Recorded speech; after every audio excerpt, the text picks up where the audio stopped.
Sebelum video dimulai, jangan lupa subscribe dan tekan tombol loncengnya.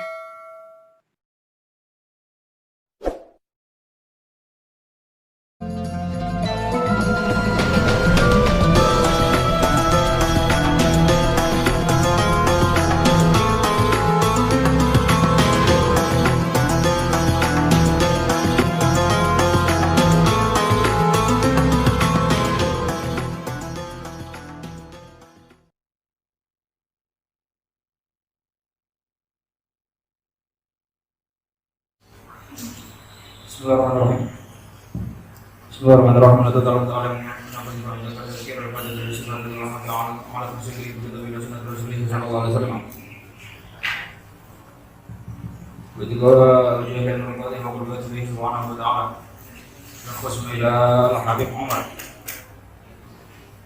Muhammad bin Salim bin Harb bin Syahwakar bin Salim وأصوله وفرعهم أن الله على درجتهم في الجنة ويكفر مثوبتهم ويقال وحسنتهم ويحفظنا بجاههم وينفعنا بهم ويعد علينا من بركتهم وأسرارهم وأنوارهم وعلمهم ونفحاتهم في الدين والدنيا الآخرة في حضرة النبي محمد صلى الله عليه وسلم. الفاتحة. الحمد لله رب العالمين الرحمن الرحيم مالك يوم الدين إياك نعبد وإياك نستعين اهدنا الصراط المستقيم صراط الذين أنعمت عليهم غير المغضوب عليهم ولا الضالين آمين. Bismillahirrahmanirrahim. Alhamdulillahirabbil alamin. Wa bihi nasta'inu ala umuri dunya waddin. Wassalatu wassalamu ala asyrafil anbiya'i wal mursalin sayyidina maulana Muhammadin wa ala alihi wa sahbihi ajma'in. Amma ba'du. Qala rabbi shrah li sadri wa yassir li amri wa hlul 'uqdatam min lisani yafqahu qawli. Wa qala subhanaka la 'ilma lana illa ma 'allamtana innaka antal 'alimul hakim. La haula wa la quwwata illa billahil 'aliyyil 'azim. Bismillahirrahmanirrahim. Baik, kita sekarang masuk ke hadis ke-56 ya. Bismillahirrahmanirrahim. Qala Rasulullah sallallahu alaihi wa alihi wa sahbihi wa sallama yassiru wa la tu'assiru wa basyiru wa la tunaffiru. Rawahul Bukhari wa Muslim. Bersabda Rasulullah sallallahu alaihi wa alihi wasallam, yassiru, permudahlah, wala tu'assiru, dan janganlah kamu bersulit, wabasyiru, dan berilah kabar gembira, wala tunaffiru, dan janganlah kamu beri kabar buruk bagi mereka sehingga mereka lari daripada kamu. Rawahul Bukhari wa Muslim. Hadis ini diriwayatkan oleh Imam Bukhari dan Muslim. Hadis ini menjelaskan kepada kita ya tentang dua pesan daripada Rasulullah Shallallahu Alaihi Wasallam. Yang pertama yaitu hendaknya kamu dari itu mempermudah urusan orang lain. Itu pesan yang pertama. Ya, jangan kamu bersulit. Permudah urusan itu selagi memang bisa dipermudah. Jadi, kalau memang bisa dipermudah, ya kenapa harus dipersulit? Sebagaimana kita menginginkan urusan kita dipermudah oleh orang lain, maka kita pun juga seharusnya mempermudah urusan orang lain. Begitu juga sebagaimana kita tidak ingin dipersulit urusan kita oleh orang lain, maka hendaknya kita pun juga jangan sampai mempersulit urusan orang lain. Paham ya? Dalam riwayat lain, Nabi sallallahu alaihi wasallam bersabda, "Al-muslimu akhul muslim." Seorang muslim itu adalah saudara bagi saudara muslim yang lainnya. La yadlimuhu wa la yuslimuhu. Tidaklah ya mereka tadi itu tidak boleh mendzalimi terhadap saudaranya sesama muslim, dan juga tidak boleh membiarkannya diganggu oleh orang lain. Wa man kana fi hajati akhihi, siapa orang yang memenuhi hajat atau kebutuhan daripada saudaranya, kana Allahu fi hajatihi, maka Allah juga akan memenuhi hajat atau kebutuhan orang itu atau orang kebutuhan dia. Wa man faraja an muslimin, ya, dan barang siapa yang melapangkan kesulitan seorang muslim. Melapangkan urusan seorang muslim artinya dimudahkan atau dikeluarkan dari satu permasalahan itu saudaranya, farajallahu anhu, maka Allah pun juga akan mengeluarkan dia kurbatan min kurbi yaumil qiyamah, dari satu kesulitan yang akan dia temui di kiamat, di hari kiamat nanti. Waman satar musliman, siapa orang yang menutup aib daripada saudaranya sesama muslim, satarallahu yaumal qiyamah, maka Allah pun juga akan menutup aib orang tersebut di hari kiamat. Hadis ini menjelaskan pada kita bahwasanya siapa orang yang mau, ya, mencukupi kebutuhan atau menolong, ya, urusan orang lain, hajatnya orang lain dipenuhi, hajat itu kebutuhan, ya, hajatnya dipenuhi, maka nanti Allah pun juga akan mencukupi kebutuhan dia. Hajatnya dia pun juga akan dipermudah oleh Allah. Dan siapa yang berusaha untuk mengeluarkan seorang dari kesulitan, maka Allah pun juga akan mengeluarkan dia dari kesulitan. Ya, mungkin bukan orang yang kamu tolong itu yang akan menolong kamu, ya. Mungkin dia nggak bisa balas kamu, tapi nanti Allah akan pertemukan kamu dengan orang yang akan bisa menolong kamu nantinya. Paham ya? Jadi nggak harus kita itu nuntut minta tak tolong, tapi saya nggak belum nolong aku. Ya nggak harus gitu. Nggak harus orang yang kamu tolong itu. Bisa jadi Allah pertemukan kamu dengan orang lain yang akan menolong kamu. Paham ya? Jadi jangan kita itu mempersulit kalau memang bisa dipermudah. Dan memang kadang-kadang orang itu bisa mempermudah itu karena ilmunya yang tinggi. Biasanya orang yang mempersulit itu ilmunya rendah biasanya, tidak punya ilmu biasanya, ya, ilmu agamanya kurang luas sehingga istilahnya, ya, pemahaman agamanya pun juga, ya, terbatas, nggak luas, sempit pemahamannya, ya. Kalau udah kenceng dia, ya, kayak sudah yang kono belas itu. Padahal keadaan memaksa dia untuk melakukan hal yang darurat itu. Kalau sudah darurat maka diperbolehkan dalam kaidah Islamnya. Diceritakan ada seorang sahabat, ya, ada satu rombongan sahabat yang saat itu diutus oleh Rasulullah berperang ada di satu daerah. Kemudian di daerah itu para sahabat menang. Akan tetapi ada salah seorang sahabat yang dia itu terluka, ya, dia terluka, ya, mungkin kena pedang gitu, ya, kena apa itu istilahnya, ya, sampai kepalanya itu tergores, luka, ya, terbuka itu lukanya di kepala, keluar darah banyak itu. Kemudian, tapi ini dalam kondisi menang, ya, rombongan sahabat. Kemudian perjalanan begitu mau pulang, singgah dulu ada di satu tempat. Dari satu tempat itu para sahabat istirahat. Dan di antara sahabat yang istirahat itu yang terluka dari kepalanya dalam kondisi junub. Mungkin dia mimpi basah ketika tidur. Paham ya? Dan ketika bangun waktunya sholat.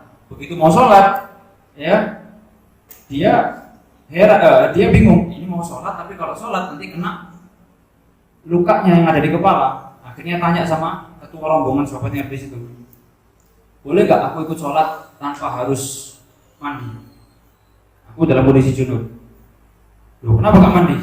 Ini luka aku ini. Kalau kena air, kan ada ya luka yang nggak boleh kena air, ya. Kalau kena air malah tambah parah.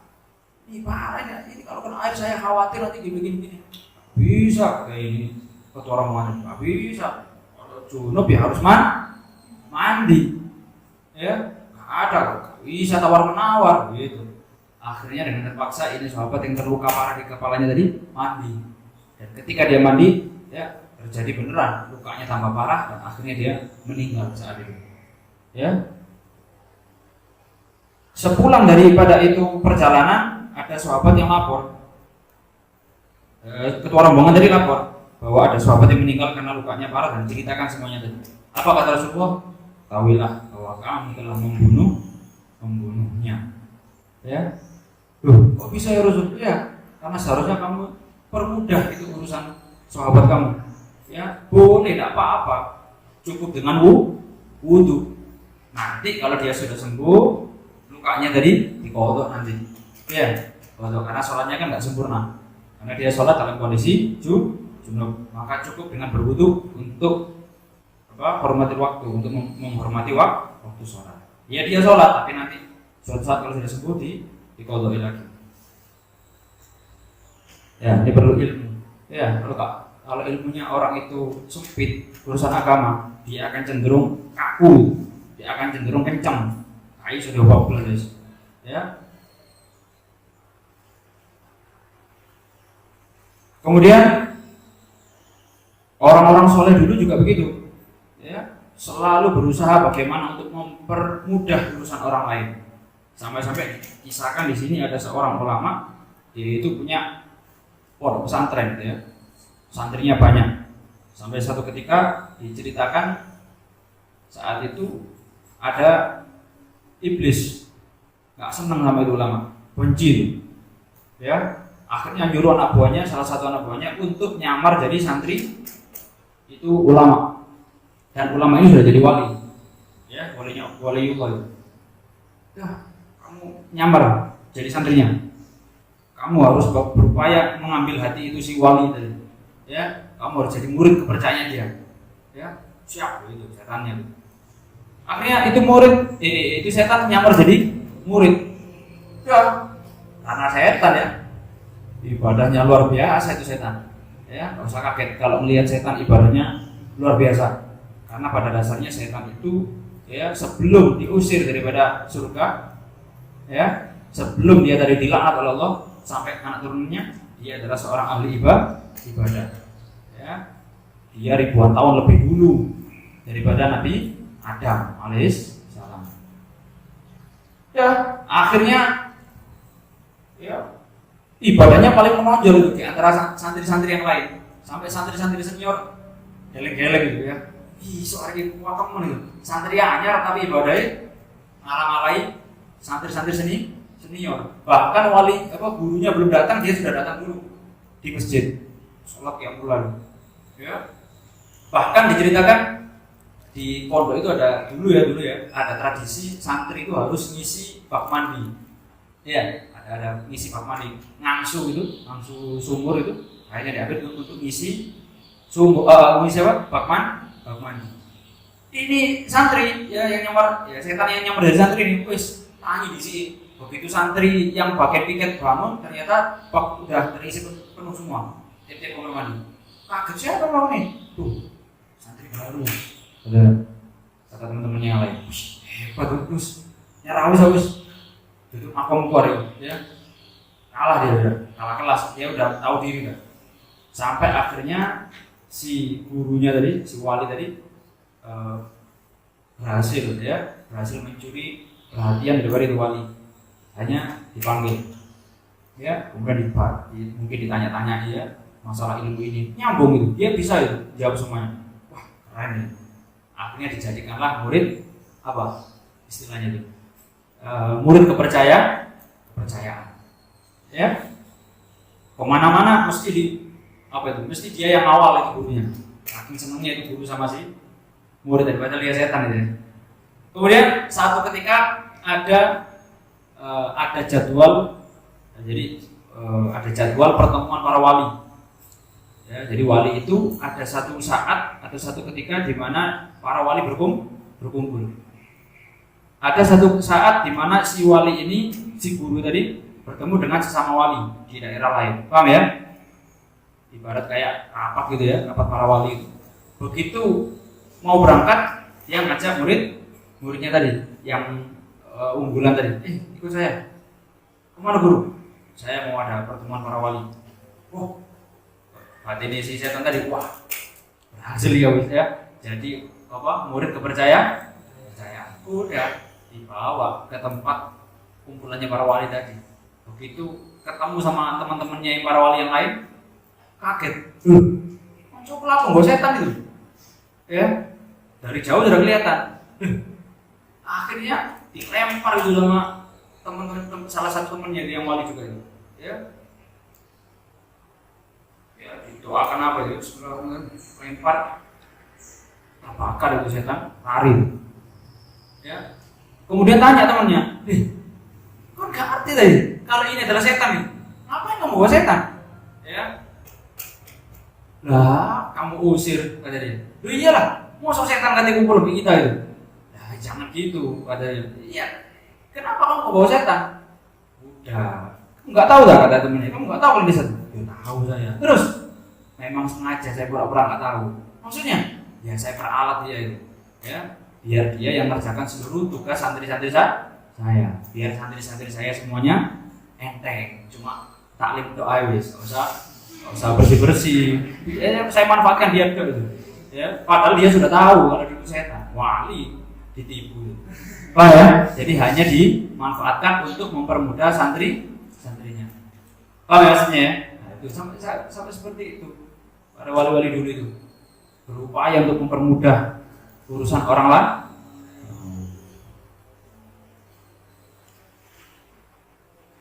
Kemudian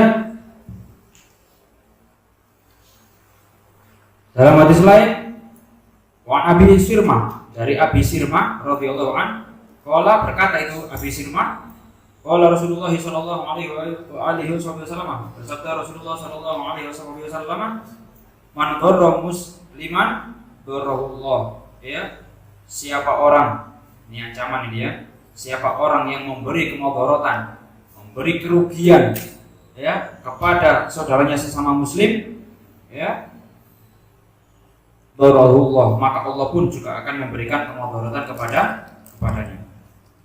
Wa man syaqqa musliman, dan barang siapa yang merepotkan atau menyusahkan saudaranya sesama muslim, syaqallahu alaih, maka Allah pun juga akan merepotkan dan menyusahkan orang itu.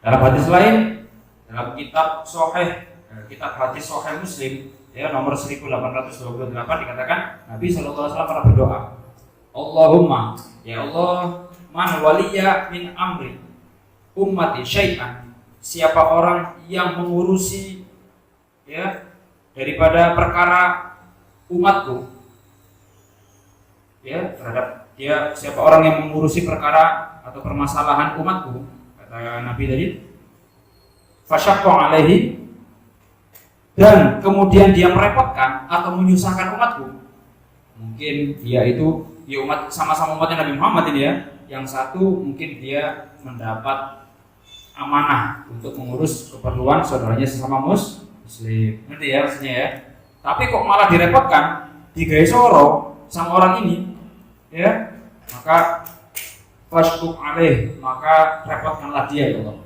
susahkanlah dia juga urusannya nanti. Ini doanya Nabi loh ya. Doanya Nabi ini berarti pasti mustajab. Ya. Itu doanya Nabi. Lek ono umatku ya Allah direpotno, disusahno, ambek umatku yang lain, yo susahno pisan urusane ya Allah. Yo repotno pisan urusannya dia ya Allah. Ah ya. Karena itu orang kaya jangan persulit orang miskin. Ya. Kalau punya harta kasih orang miskinnya. Oh, jadi persulit. Ya, misal mau ngasih apa itu biasanya sedekah. Ngasih apa itu namanya sembako. Yang penting daripada orang miskin tadi disuruh antri, ya, sampai berjubel-jubel, sampai desak-desakan, kepanasan. Karena lihat tuh ya di TV-TV itu ya, sampai ada yang nangis kejepit, anak kecil ya. Bahkan ada yang apa itu pingsan atau bahkan ada yang meninggal karena mungkin sesak nafas dan sebagainya, ya mending diantar ke rumah orang yang membutuhkan tadi, bentuk panitia, ya, panitianya yang ngantar ke rumah itu orang miskin. Apa kok nggak buat seperti itu aja? Kok disuruh antri orang berjam-jam, ya? Apa cuma ingin sekedar popularitas aja, nambah ketenaran? Begitu juga orang alim, juga jangan mempersulit orang awam.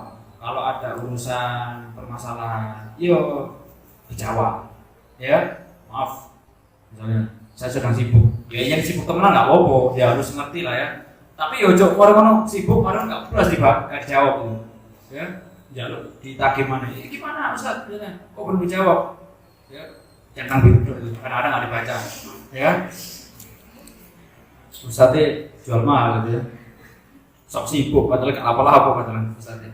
Ya, kenapa? Karena nanti di akhirat, ini perhatikan baik-baik, nasibnya orang kaya itu akan bertukar posisi dengan orang miskin. Kalau di dunia dia adalah orang yang dimintai bantuan oleh orang miskin, maka nanti di akhirat dibalik sama Allah. Orang miskin yang nanti akan dimintai bantuan sama orang kaya. Jadi nanti di akhirat orang kaya nanti akan minta syafaat sama orang miskin, minta pertolongan. Pak, gitu. Kata orang kayanya, apa? Aku bensin nulung sampean dia. Sampean ben kan gak duwe. Tak utangi, bahkan tak lunasi. Tunggu aku butuh saja. Ya. Aku jangan bisa mau nang surga bareng. Mikir orang. Oh iya, tahu. Ya Allah, ya Allah, ini dulu pernah nolong saya, Allah. Paham ya? Dia akan ingat nanti.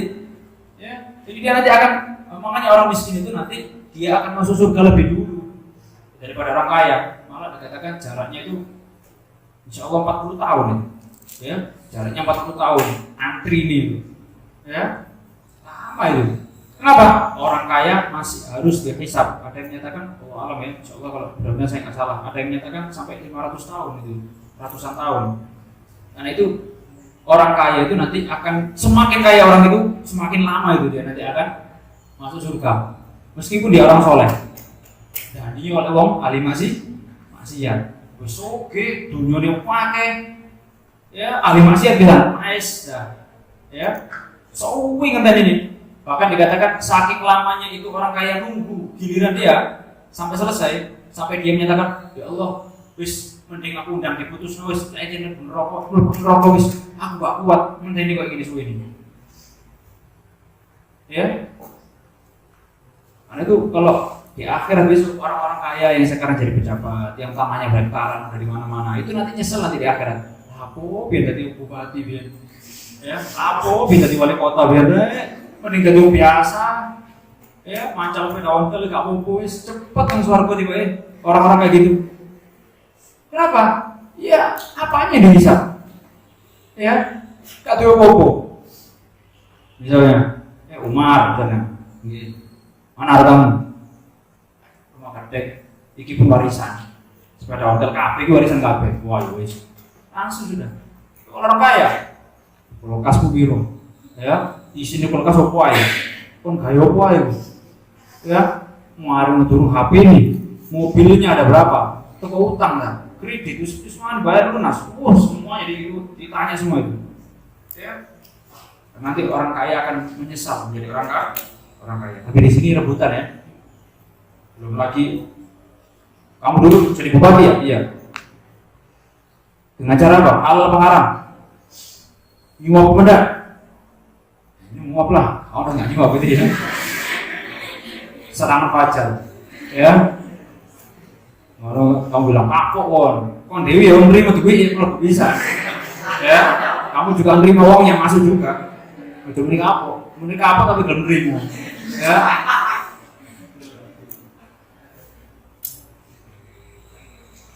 Iya.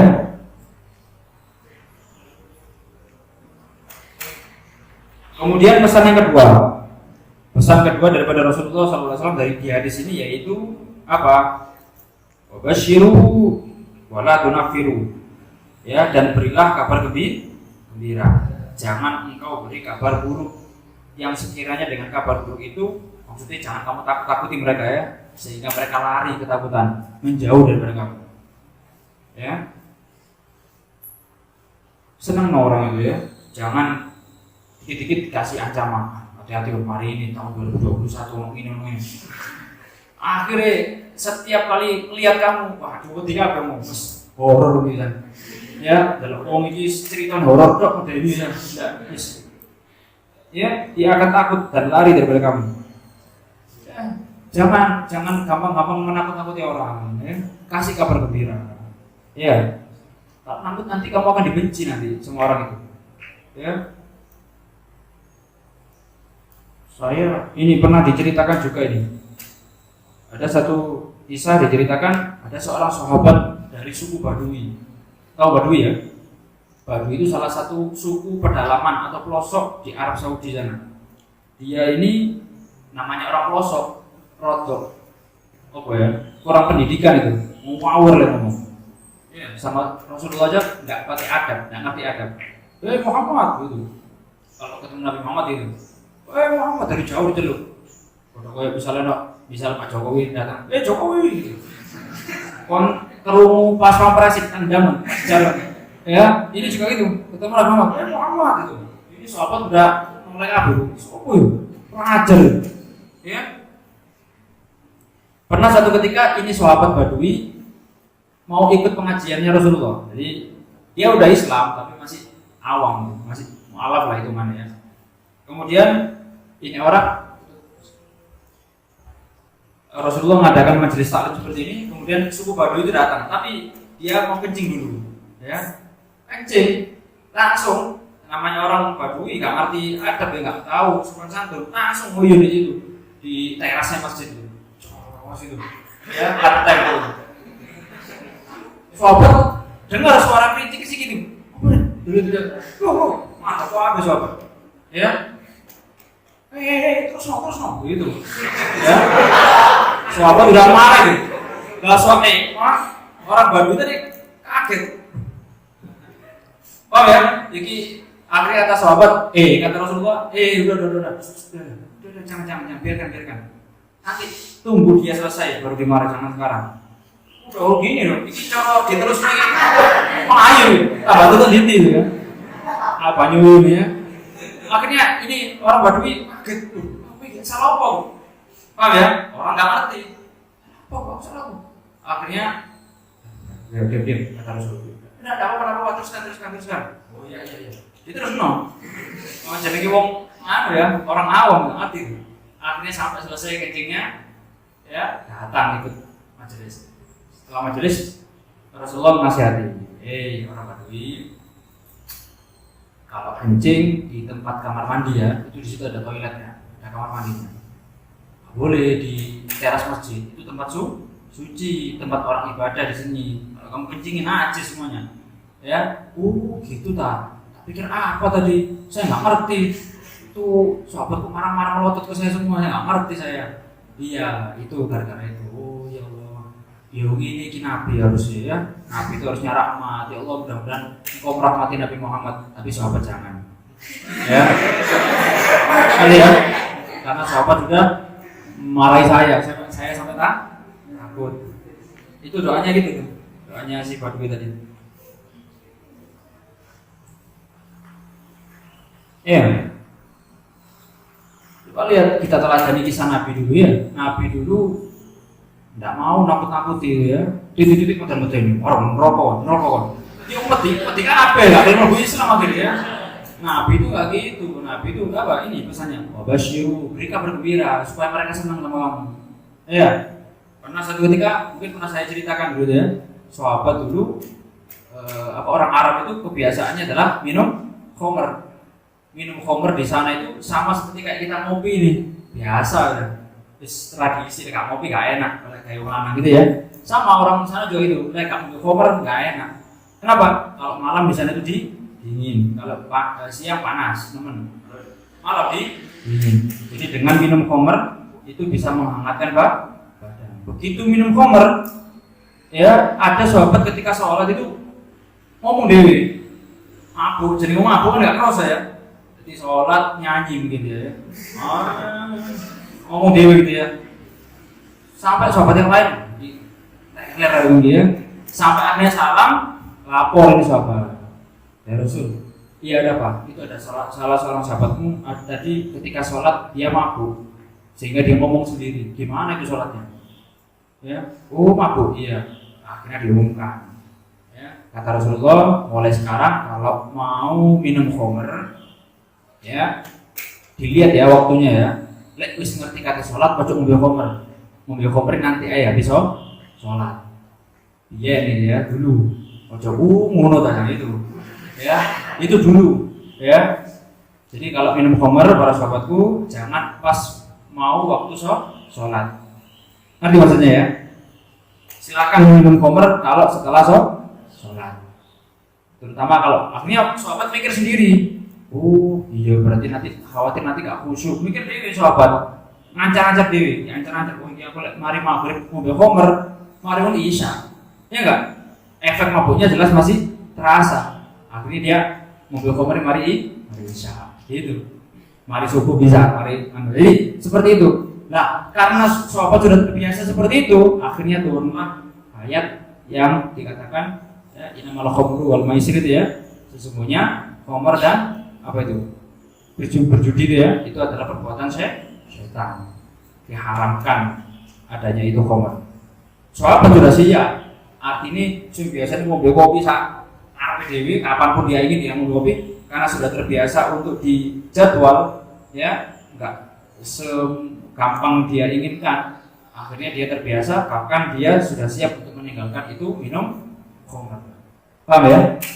Itu ajaran Islam, enggak langsung, ya. Apalagi itu sudah menjadi budaya, tradisi. Nggak iso mas langsung mas.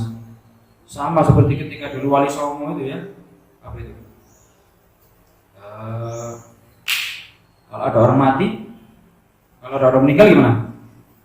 Datang ke rumah itu orang meninggal, saat itu kan orang Hindu dan Buddha yang paling banyak ya. Orang Hindu itu gimana kalau orang banyak ada orang meninggal? Didatangi itu juari, ngapain?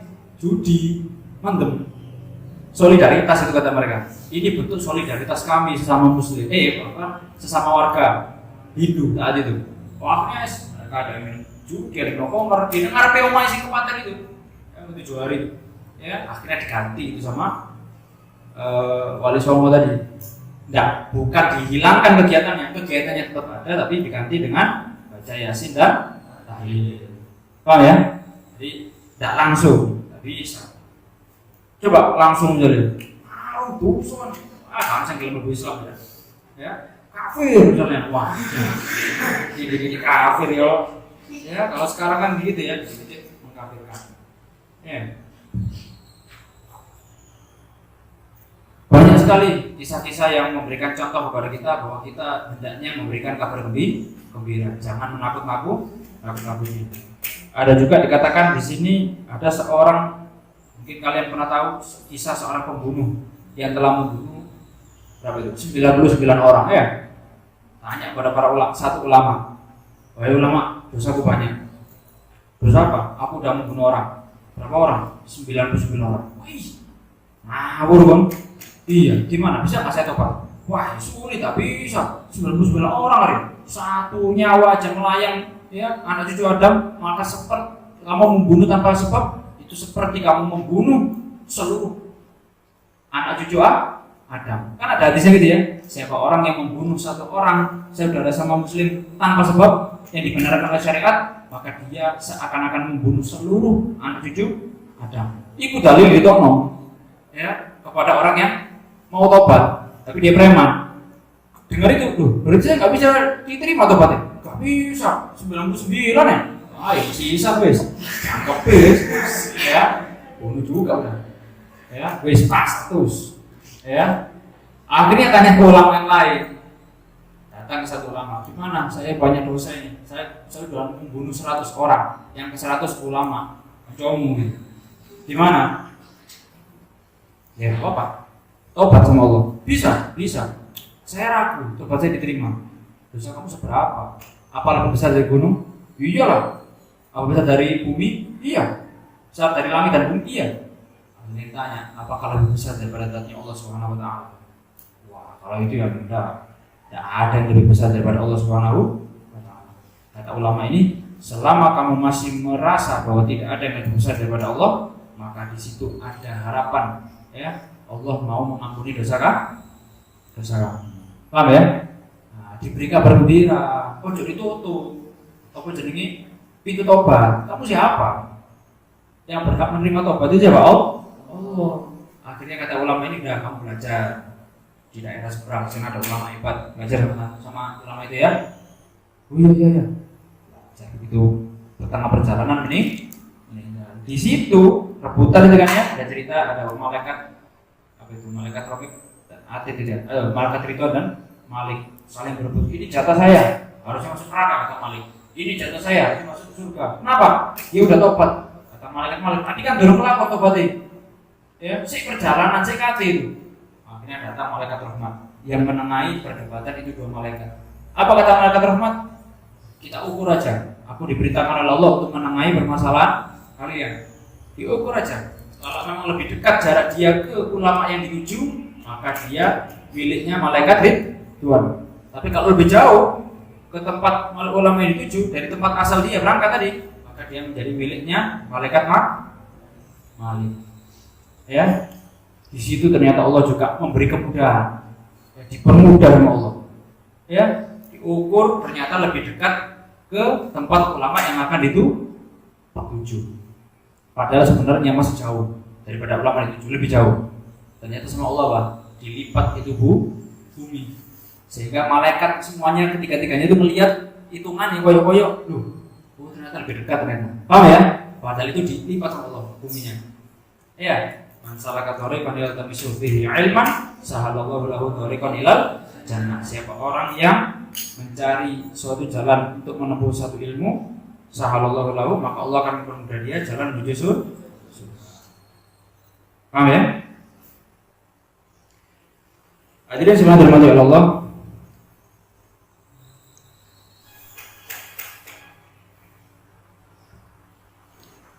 Tapi ada kalanya kita itu memang harus mempersulit keadaan. Ya, loh, katanya mempermudah. Ya, secara umum kita harus mempermudah. Tapi ada kalanya. Jadi segala sesuatu itu Mas, Mbak, itu ada pengecualian. Ngerti ya? Ada pengecualian. Contoh, makan babi. Haram apa enggak? Haram. Nggak boleh bagi kita ya. Tapi ada pengecualian. Kapan kita boleh makan babi? Kalau kita berada di tengah hutan dan di situ nggak ada makanan selain babi untuk dimakan. Kalau kita nggak makan, mati kita. Maka kita boleh makan babi. Itu contoh kecil. Jadi segala sesuatu ada pengecualian. Kapan kita diperbolehkan untuk mempersulit keadaan? Nih, perhatikan baik-baik. Jika kita melihat bahwa keadaan itu akan lebih parah atau menjadi lebih rusak keadaan tersebut jika dipermudah. Paham ya? Jadi kapan kita boleh mempersulit keadaan? Ketika kita tahu bahwa kalau dipermudah itu keadaan, ya, dipermudah itu urusan, maka justru akan menjadi rusak atau berbahaya. Contohnya gini, gambarannya gini. Semisal nih, urusan pacaran ya, nggak ada kompromi itu urusan pacaran. Apapun alasannya, nggak ada kompromi sudah, nggak ada keringanan, nggak ada rukhsah dalam urusan pacaran itu. Sekalipun alasannya, tapi ini pacaran Islami Pak, ya, tapi ini untuk kita niatkan untuk berjuang bersama Pak, saling menyemangati Pak dalam urusan agama Pak, saling menyemangati untuk saling belajar Pak, ya. Pakai sumber menunggu ya, banyak yang begitu. Alasan seperti itu, ya. Tapi tujuannya untuk saling mengenal dan mendalami Pak, ya, satu sama lain Pak, ya. Nah, itu semuanya adalah dari setan itu bisikan setan. Oh, sih nggak oleh Islami, kira tambah embel-embel Islami lah boleh, ya. Semua itu kalau ada Islaminya masih indah, ya. Itu kata setan. Kamu, wah iyo. Ya, akhirnya ngelobi ustadznya itu. Ustadz, apa kan? Saya suka sama dia, tapi mek gawe cek semangat baca, cek semangat taklim, ya. Ini setan itu sebenarnya. Marono, ya. Ustadz bingung. Dikira gak no, ya. Nggak boleh, ustadz harus tegas, nggak boleh. Gimana cara pacaranmu? Ya, saya tak jemput dia, Ustadz. Tak jemput dia dari rumah, boncengan, udah taklim bareng-bareng. Itu bukan taklim itu ya. Itu apa itu istilahnya, alibi aja itu, ya. Padahal ya urusan syahwat sebenarnya, ya enggak? Coba kok misalnya pacari loro enggak budal bisa, ya enggak?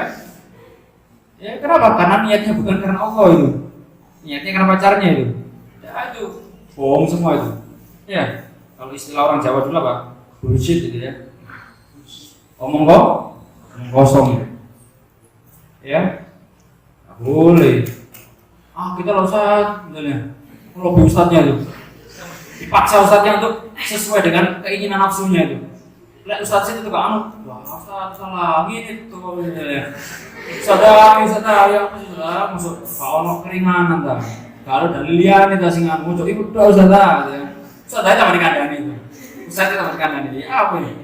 Ya, akhirnya ustadznya menyetujui wah bahaya ini. Ustadznya juga tanggung jawab begini. Ya, nggak boleh.